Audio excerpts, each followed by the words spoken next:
And for me, the big story, I don't want to rain on anybody's parade, but the big story here is the low turnout, barely barely 60%, historically low. I think in 2001 we hit a low of 59%. And that is not, for me, that is not people say all politicians are the same or my vote doesn't count. It is people saying these people, the politicians and governments can no longer change my life. So what is the point? Now, Labour called for change and they seem to have got it. The Conservatives said that the plan is working, but people didn't really sign up to that idea. We're talking about political messaging this morning. How much did slogans, did the messaging from the campaigns or of the campaigns, how much did all of that influence what happened during this election? Richard Huntington is chair of Saatchi & Saatchi, the advertising agency behind many famous political ads from previous campaigns. We spoke to Richard on the programme last week. You loved him, so did we. And so Richard is back with us this morning. Hi, Richard. Good morning, Callum. Really good to speak to you. So then, it's about the effectiveness of these political messages. Labour have won the general election. Is that in large part because their message was the best?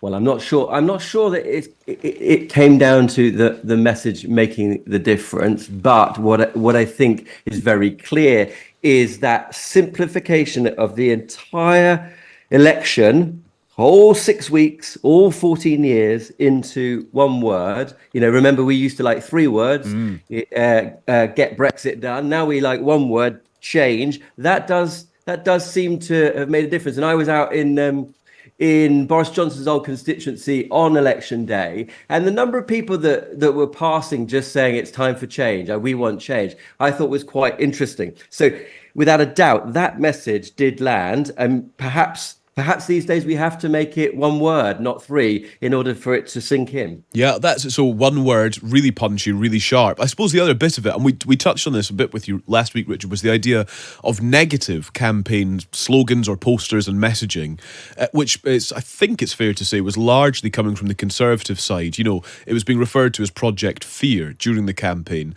That doesn't seem to have clawed much, if anything, back by way of electoral success for the Conservatives.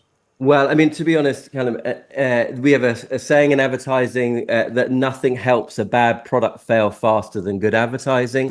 And we've got to be honest, you know, that there wasn't much anybody was going to be able to do. As I said last time, I think that was the only strategy available, and they followed it and it didn't work. But then it wasn't going to work. And while a lot of the work that we saw was petulant nonsense from all political parties, I do think that they scored 1 or 2 hits, although I suspect it would have fallen foul of every single regulation had it been on TV and not online. But there was a rolling out the red carpet for immigrants ad from the Tories, which, you know, was both, I think, powerful and to a certain extent credible. That seemed to hit home. So you know, there was some good work there. It's just as with all advertising, I'm sure your listeners will recognize this. The vast majority of all advertising is shocking and terrible. There's only a small proportion that really works. I think that's right. I'm struck by that. Nothing helps a bad product fail faster than good advertising. I understand what you mean, but I also wonder then what you do if you have a bad product. How are you supposed to turn that around via advertising and messaging? Well, there's a wonderful old ad for the car rental company Avis when they were saying that because they were number 2 in the market, they tried harder. And there's a headline that just says, I'm a copywriter, not a paid liar. And I think that you may be surprised that people in the advertising industry, we're sort of the first line of consumer defense to call bullshit on a client's claim or a client's product. Let's just apologise for the language, Richard, given the time of day. I will. No. Yes, indeed. All good.